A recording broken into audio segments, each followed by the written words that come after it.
The Empty House by Algernon Blackwood.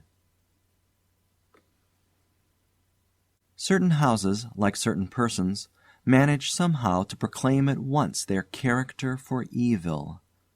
In the case of the latter, no particular feature need betray them. They may boast an open countenance and an ingenuous smile, and yet a little of their company leaves the unalterable conviction that there is something radically amiss with their being, that they are evil.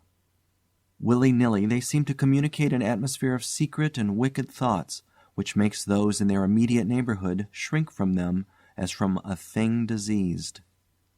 And perhaps with houses the same principle is operative, and it is the aroma of evil deeds committed under a particular roof, long after the actual doers have passed away, that makes the goose-flesh come and the hair rise. Something of the original passion of the evildoer, and of the horror felt by his victim, enters the heart of the innocent watcher, and he becomes suddenly conscious of tingling nerves, creeping skin, and a chilling of the blood. He is terror-stricken without apparent cause. There was manifestly nothing in the external appearance of this particular house to bear out the tales of the horror that was said to reign within. It was neither lonely nor unkempt. It stood crowded into a corner of the square, and looked exactly like the other houses on either side of it. It had the same number of windows as its neighbors, the same balcony overlooking the gardens, the same white steps leading up to the heavy black front door, and in the rear there was the same narrow strip of green, with neat box borders running up to the wall that divided it from the backs of the adjoining houses. Apparently, too, the number of chimney pots on the roof was the same, the breadth and angle of the eaves, and even the height of the dirty area railings. And yet this house in the square, that seemed precisely similar to its 50 ugly neighbors, was as a matter of fact entirely different, horribly different. Wherein lay this marked invisible difference is impossible to say. It cannot be ascribed wholly to the imagination, because persons who had spent some time in the house, knowing nothing of the facts, had declared positively that certain rooms were so disagreeable that they would rather die than enter them again, and that the atmosphere of the whole house produced in them symptoms of a genuine terror, while the series of innocent tenants who had tried to live in it and been forced to decamp at the shortest possible notice was indeed little less than a scandal in the town.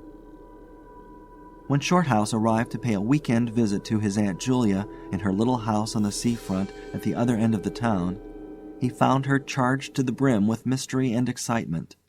He had only received her telegram that morning, and he had come anticipating boredom.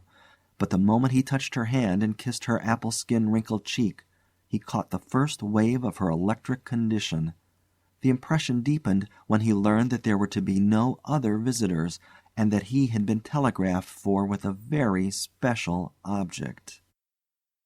Something was in the wind, and the something would doubtless bear fruit, for this elderly spinster aunt, with a mania for psychical research, had brains as well as will-power, and by hook or by crook she usually managed to accomplish her ends.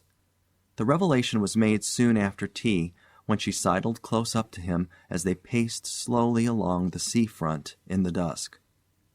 "I've got the keys," she announced in a delighted yet half-awesome voice. "Got them till Monday." "The keys of the bathing machine, or?" he asked innocently, looking from the sea to the town. Nothing brought her so quickly to the point as feigning stupidity. "Neither," she whispered. "I've got the keys of the haunted house in the square, and I'm going there tonight." Shorthouse was conscious of the slightest possible tremor down his back. He dropped his teasing tone. Something in her voice and manner thrilled him. She was in earnest. "But you can't go alone," he began. "That's why I wired for you," she said with decision. He turned to look at her. The ugly, lined, enigmatical face was alive with excitement. There was the glow of genuine enthusiasm round it like a halo. The eyes shone. He caught another wave of her excitement, and a second tremor, more marked than the first, accompanied it. "Thanks, Aunt Julia," he said politely. "Thanks awfully." "I should not dare to go quite alone," she went on, raising her voice, "but with you I should enjoy it immensely. You're afraid of nothing, I know." "Thanks so much," he began again. Is anything likely to happen?" "A great deal has happened," she whispered, "though it's been most cleverly hushed up. 3 tenants have come and gone in the last few months, and the house is said to be empty for good now." In spite of himself, Shorthouse became interested. His aunt was so very much in earnest. "The house is very old indeed," she went on, "and the story, an unpleasant one, dates a long way back. It has to do with a murder committed by a jealous stableman who had some affair with a servant in the house. One night he managed to secrete himself in the cellar, and when everyone was asleep, he crept upstairs to the servants' quarters, chased the girl down to the next landing, and before anyone could come to the rescue, threw her bodily over the banisters into the hall below." "And the stableman?" "Was caught, I believe, and hanged for murder, but it all happened a century ago, and I've not been able to get more details of the story." Shorthouse now felt his interest thoroughly aroused, but though he was not particularly nervous for himself, he hesitated a little on his aunt's account. "On one condition," he said at length. "Nothing will prevent my going," she said firmly, "but I may as well hear your condition." "That you guarantee your power of self-control if anything really horrible happens. I mean, that you are sure you won't get too frightened." "Jim," she said scornfully, "I'm not young, I know, nor are my nerves, but with you I should be afraid of nothing in the world."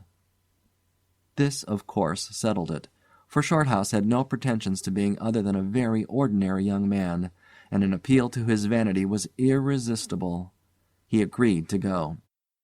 Instinctively, by a sort of subconscious preparation, he kept himself and his forces well in hand the whole evening, compelling an accumulative reserve of control by that nameless inward process of gradually putting all the emotions away and turning the key upon them, a process difficult to describe, but wonderfully effective, as all men who have lived through severe trials of the inner man well understand. Later it stood him in good stead. But it was not until 10:30, when they stood in the hall, well in the glare of friendly lamps, and still surrounded by comforting human influences, that he had to make the first call upon this store of collected strength. For, once the door was closed, and he saw the deserted silent street stretching away white in the moonlight before them, it came to him clearly that the real test that night would be in dealing with 2 fears instead of 1. He would have to carry his aunt's fear as well as his own, and as he glanced down at her sphinx-like countenance, and realized that it might assume no pleasant aspect in a rush of real terror, he felt satisfied with only one thing in the whole adventure, that he had confidence in his own will and power to stand against any shock that might come. Slowly they walked along the empty streets of the town. A bright autumn moon silvered the roofs, casting deep shadows. There was no breath of wind, and the trees in the formal gardens by the seafront watched them silently as they passed along. To his aunt's occasional remarks Shorthouse made no reply, realizing that she was simply surrounding herself with mental buffers, saying ordinary things to prevent herself thinking of extraordinary things. Few windows showed lights, and from scarcely a single chimney came smoke or sparks. Shorthouse had already begun to notice everything, even the smallest details.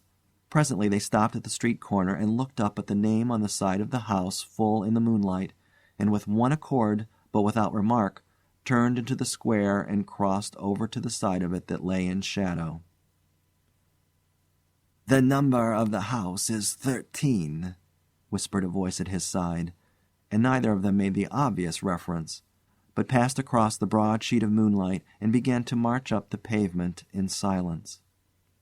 It was about halfway up the square that Shorthouse felt an arm slipped quietly but significantly into his own, and knew that their adventure had begun in earnest, and that his companion was already yielding imperceptibly to the influences against them. She needed support. A few minutes later they stopped before a tall, narrow house that rose before them into the night, ugly in shape and painted a dingy white.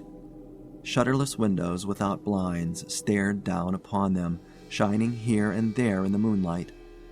There were weather streaks in the wall and cracks in the paint, and the balcony bulged out from the first floor a little unnaturally. But beyond this generally forlorn appearance of an unoccupied house, there was nothing at first sight to single out this particular mansion for the evil character it had most certainly acquired.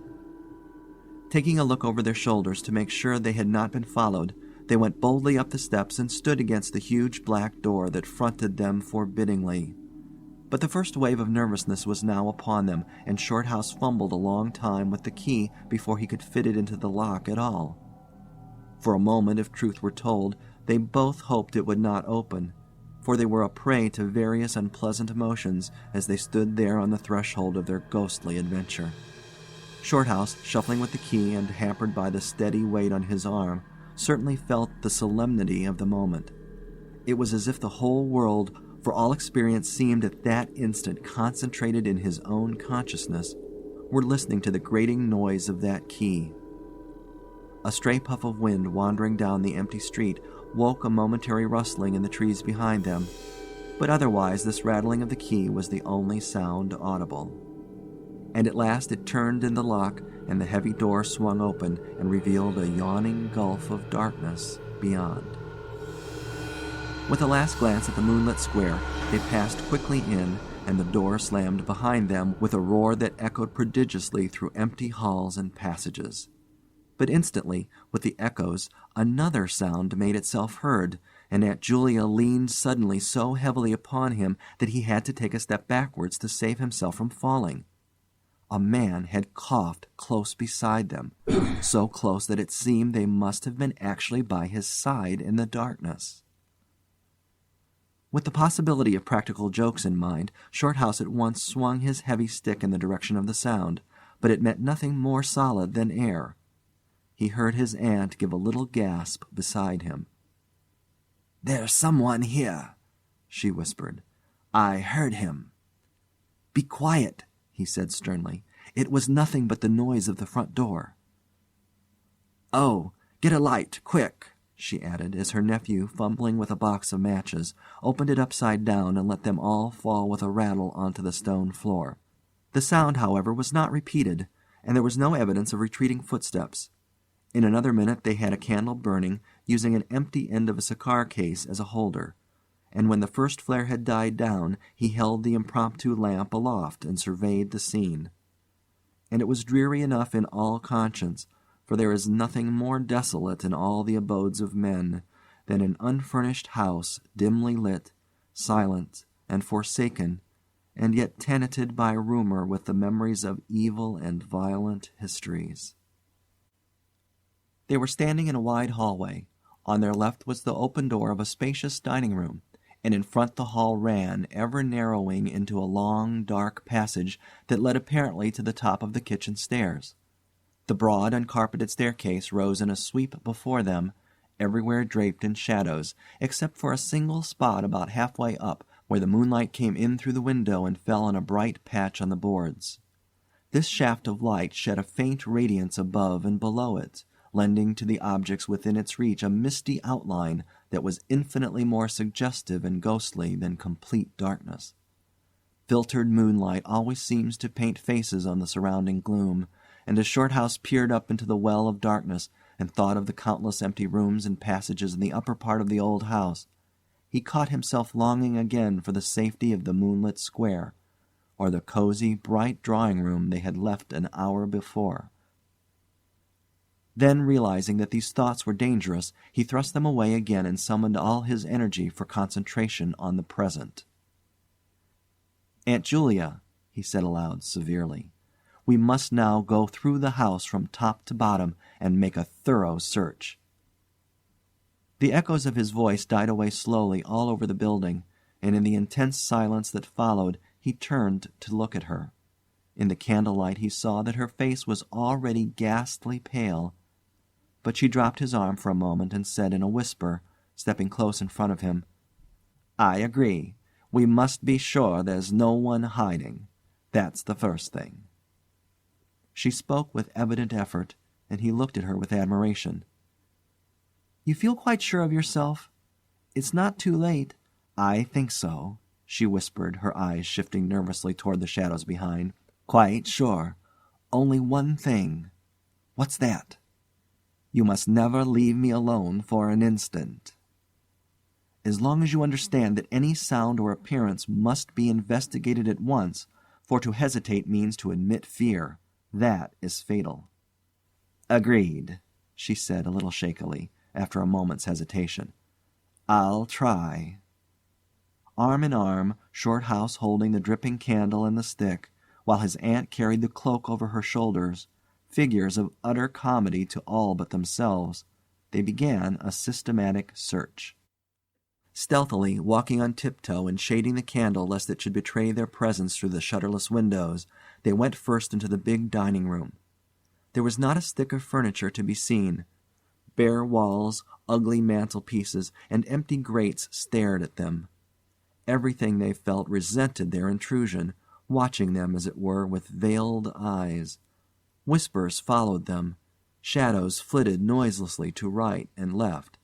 Something seemed ever at their back, watching, waiting an opportunity to do them injury. There was the inevitable sense that operations which went on when the room was empty had been temporarily suspended till they were well out of the way again. The whole dark interior of the old building seemed to become a malignant presence that rose up, warning them to desist and mind their own business. Every moment the strain on the nerves increased.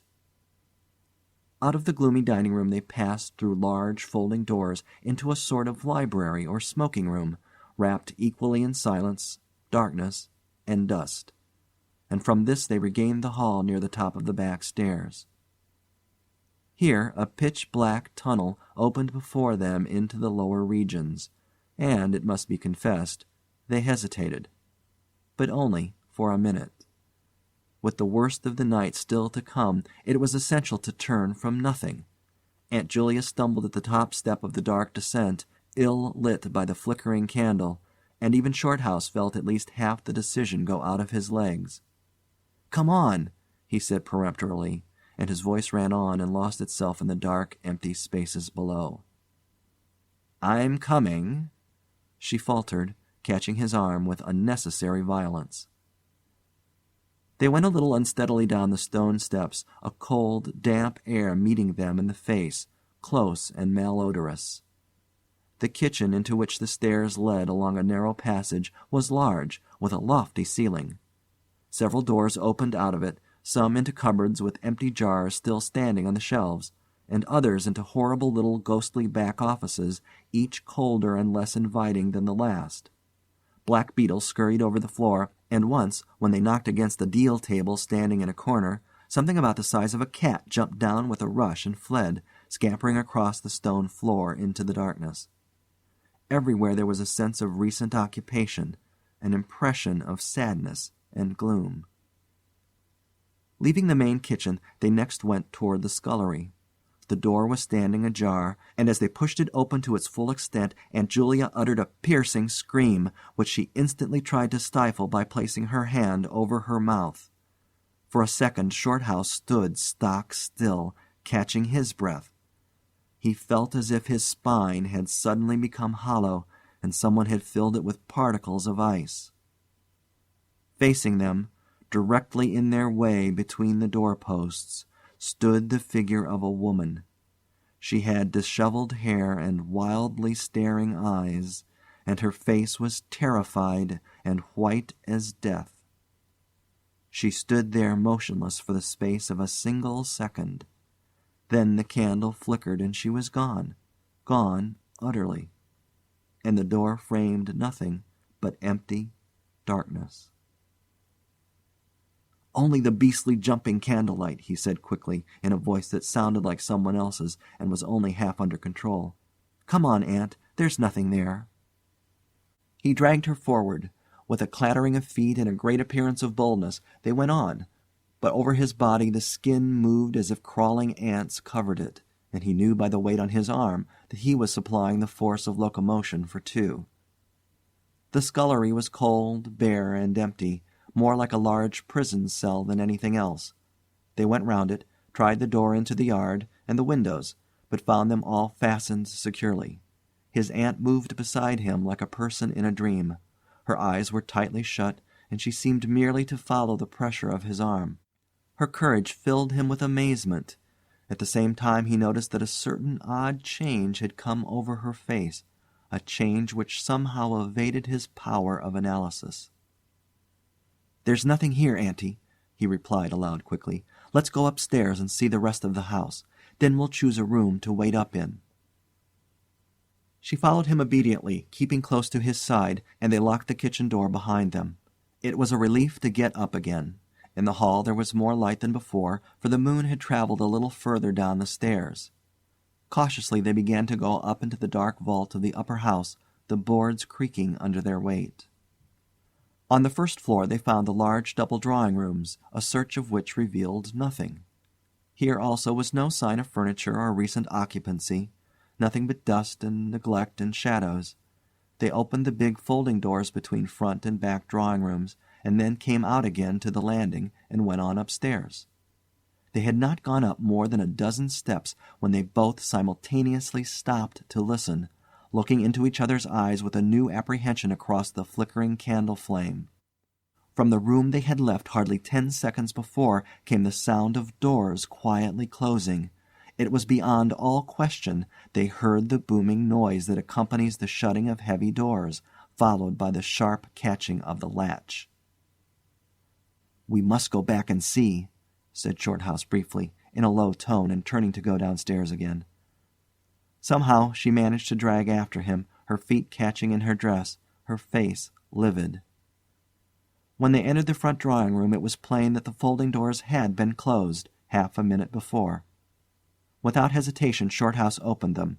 He almost expected to see someone facing him in the back room, but only darkness and cold air met him. They went through both rooms, finding nothing unusual. They tried in every way to make the doors close of themselves, but there was not wind enough even to set the candle flame flickering.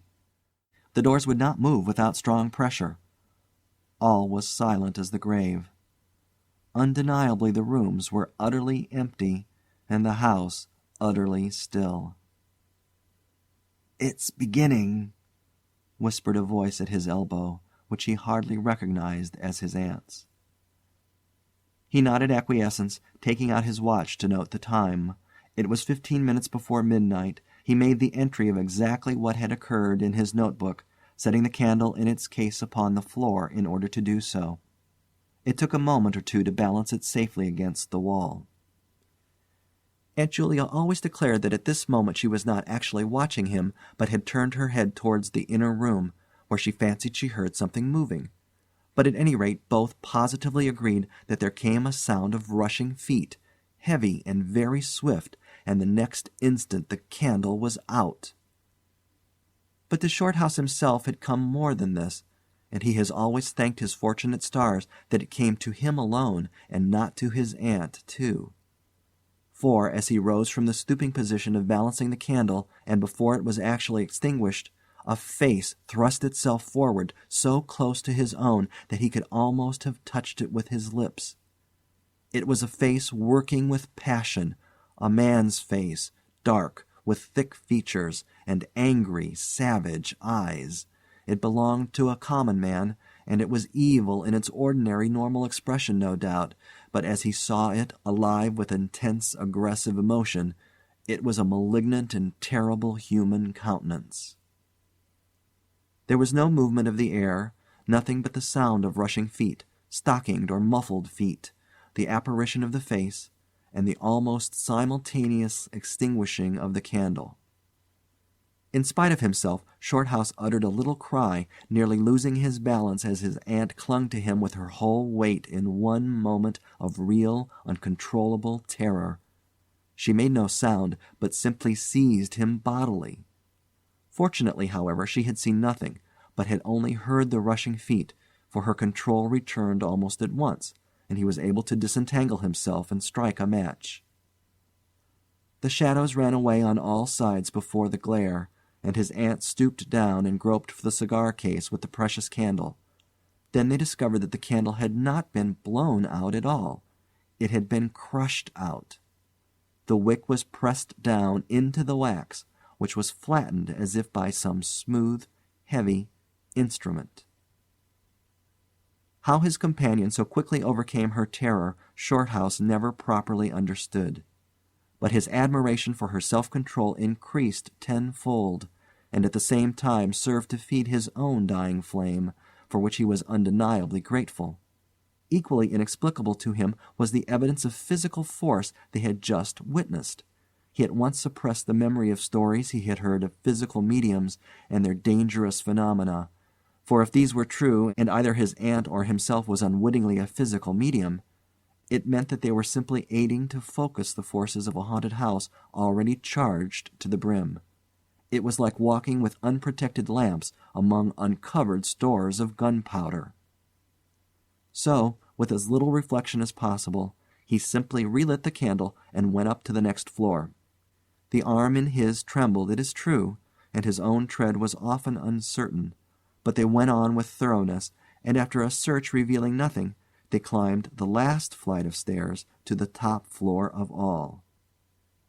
Here they found a perfect nest of small servants' rooms, with broken pieces of furniture, dirty cane-bottomed chairs, chests of drawers, cracked mirrors, and decrepit bedsteads. The rooms had low sloping ceilings already hung here and there with cobwebs, small windows, and badly plastered walls, a depressing and dismal region which they were glad to leave behind.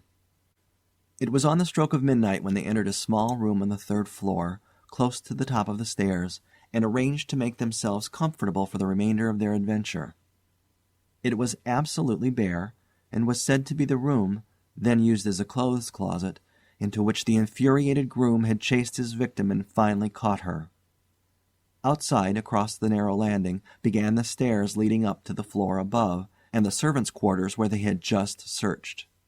In spite of the chilliness of the night, there was something in the air of this room that cried for an open window. But there was more than this. Shorthouse could only describe it by saying that he felt less master of himself here than in any other part of the house. There was something that acted directly on the nerves, tiring the resolution, and feebling the will. He was conscious of this result before he had been in the room 5 minutes, and it was in the short time they stayed there that he suffered the wholesale depletion of his vital forces, which was for himself the chief horror of the whole experience. They put the candle on the floor of the cupboard, leaving the door a few inches ajar, so that there was no glare to confuse the eyes, and no shadow to shift about on walls and ceiling. Then they spread the cloak on the floor and sat down to wait, with their backs against the wall. Shorthouse was within 2 feet of the door onto the landing. His position commanded a good view of the main staircase leading down into the darkness, and also of the beginning of the servants' stairs going to the floor above. The heavy stick lay beside him, within easy reach. The moon was now high above the house. Through the open window they could see the comforting stars like friendly eyes watching in the sky. One by one the clocks of the town struck midnight, and when the sounds died away the deep silence of a windless night fell again over everything. Only the boom of the sea, far away and lugubrious, filled the air with hollow murmurs. Inside the house the silence became awful. Awful, he thought, because any minute now it might be broken by sounds portending terror. The strain of waiting told more and more severely on the nerves. They talked in whispers when they talked at all, for their voices aloud sounded queer and unnatural. A chilliness, not altogether due to the night air, invaded the room and made them cold. The influences against them, whatever these might be, were slowly robbing them of self-confidence and the power of decisive action. Their forces were on the wane, and the possibility of real fear took on a new and terrible meaning. He began to tremble for the elderly woman by his side, whose pluck could hardly save her beyond a certain extent. He heard the blood singing in his veins, It sometimes seemed so loud that he fancied it prevented his hearing properly certain other sounds that were beginning very faintly to make themselves audible in the depths of the house.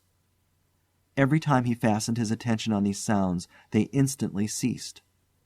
They certainly came no nearer, yet he could not rid himself of the idea that movement was going on somewhere in the lower regions of the house. The drawing-room floor, where the doors had been so strangely closed, seemed too near. The sounds were further off than that. He thought of the great kitchen, with the scurrying black beetles, and of the dismal little scullery, but somehow or other they did not seem to come from there either. Surely they were not outside the house. Then suddenly the truth flashed into his mind, and for the space of a minute he felt as if his blood had stopped flowing and turned to ice. The sounds were not downstairs at all. They were upstairs. Upstairs somewhere among those horrid, gloomy little servants' rooms with their bits of broken furniture, low ceilings, and cramped windows. Upstairs where the victim had first been disturbed and stalked to her death. And the moment he discovered where the sounds were, he began to hear them more clearly. It was the sound of feet moving stealthily along the passage overhead, in and out among the rooms, and past the furniture. He turned quickly to steal a glance at the motionless figure seated beside him, to note whether she had shared his discovery. The faint candlelight coming through the crack in the cupboard door threw her strongly marked face into vivid relief against the white of the wall. But it was something else that made him catch his breath and stare again. An extraordinary something had come into her face and seemed to spread over her features like a mask. It smoothed out the deep lines and drew the skin everywhere a little tighter so that the wrinkles disappeared. It brought into the face, with the sole exception of the old eyes, an appearance of youth and almost of childhood. He stared in speechless amazement that was dangerously near to horror. It was his aunt's face indeed, but it was her face of 40 years ago, the vacant, innocent face of a girl. He had heard stories of that strange effect of terror which could wipe a human countenance clean of other emotions, obliterating all previous expressions. But he had never realized that it could be literally true, or could mean anything so simply horrible as what he now saw. For the dreadful signature of overmastering fear was written plainly in that utter vacancy of the girlish face behind him. And when, feeling his intense gaze, she turned to look at him, he instinctively closed his eyes tightly to shut out the sight. Yet when he turned a minute later, his feelings well in hand, he saw to his intense relief another expression. His aunt was smiling, and though the face was deathly white, the awful veil had lifted and the normal look was returning. "Anything wrong?" was all he could think of to say at the moment, and the answer was eloquent, coming from such a woman. "I felt cold, and a little frightened," she whispered. He offered to close the window, but she seized hold of him and begged him not to leave her side, even for an instant. "It's upstairs, I know," she whispered with an odd half-laugh, "but I can't possibly go up." But Shorthouse thought otherwise, knowing that in action lay their best hope of self-control. He took the brandy flask and poured out a glass of neat spirit, stiff enough to help anybody over anything. She swallowed it with a little shiver. His only idea now was to get out of the house before her collapse became inevitable, but this could not safely be done by turning tail and running from the enemy. Inaction was no longer possible. Every minute he was growing less master of himself, and desperate aggressive measures were imperative without further delay. Moreover, the action must be taken towards the enemy, not away from it. The climax, if necessary and unavoidable, would have to be faced boldly. He could do it now, but in 10 minutes he might not have the force left to act for himself, much less for both. Upstairs the sounds were meanwhile becoming louder and closer, accompanied by occasional creaking of the boards. Someone was moving stealthily about, stumbling now and then awkwardly against the furniture. Waiting a few moments to allow the tremendous dose of spirits to produce its effect, and knowing this would last but a short time under the circumstances, Shorthouse then quietly got on his feet, saying in a determined voice, "Now, Aunt Julia, we'll go upstairs and find out what all this noise is about. You must come too. It's what we agreed." He picked up his stick and went to the cupboard for the candle. A limp form rose shakily beside him, breathing hard, and he heard a voice say very faintly something about being ready to come. The woman's courage amazed him. It was so much greater than his own, and as they advanced, holding aloft the dripping candle, some subtle force exhaled from this trembling, white-faced old woman at his side that was the true source of his inspiration. It held something really great that shamed him and gave him the support without which he would have proved far less equal to the occasion. They crossed the dark landing, avoiding with their eyes the deep black space over the banisters. Then they began to mount the narrow staircase to meet the sounds which minute by minute grew louder and nearer. About halfway up the stairs Aunt Julia stumbled, and Shorthouse turned to catch her by the arm, and just at that moment there came a terrific crash in the servants' corridor overhead. It was immediately followed by a shrill, agonized scream that was a cry of terror and a cry for help melted into one. Before they could move aside or go down a single step, someone came rushing along the passage overhead, blundering horribly, racing madly, at full speed, 3 steps at a time, down the very staircase where they stood. The steps were light and uncertain, but close behind them sounded the heavier tread of another person, and the staircase seemed to shake. Shorthouse and his companion had just time to flatten themselves against the wall when the jumble of flying steps was upon them, and 2 persons, with the slightest possible interval between them, dashed past at full speed. It was a perfect whirlwind of sound breaking in upon the midnight silence of the empty building. The 2 runners, pursuer and pursued, had passed clean through them where they stood, and already with a thud of the boards below had received first one, then the other.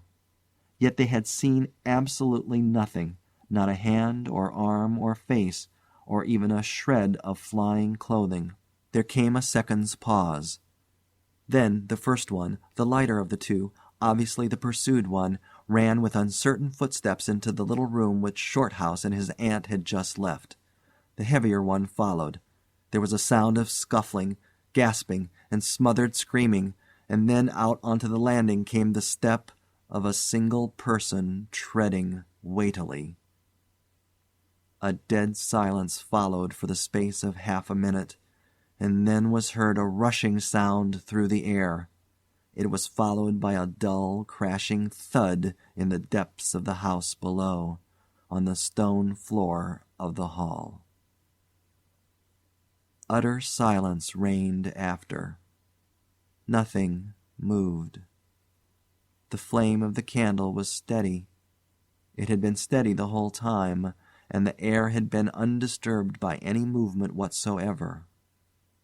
Palsied with terror, Aunt Julia, without waiting for her companion, began fumbling her way downstairs.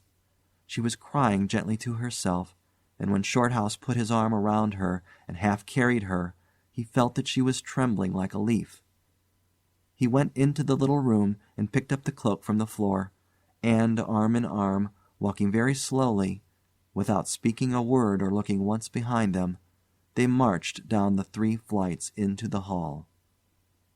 In the hall they saw nothing, but the whole way down the stairs they were conscious that someone was following them, step by step.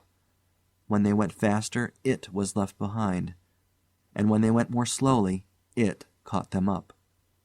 But never once did they look behind to see, and at each turning of the staircase they lowered their eyes for fear of the following horror they might see upon the stairs above. With trembling hands, Shorthouse opened the front door, and they walked out into the moonlight and drew a deep breath of the cool night air blowing in from the sea.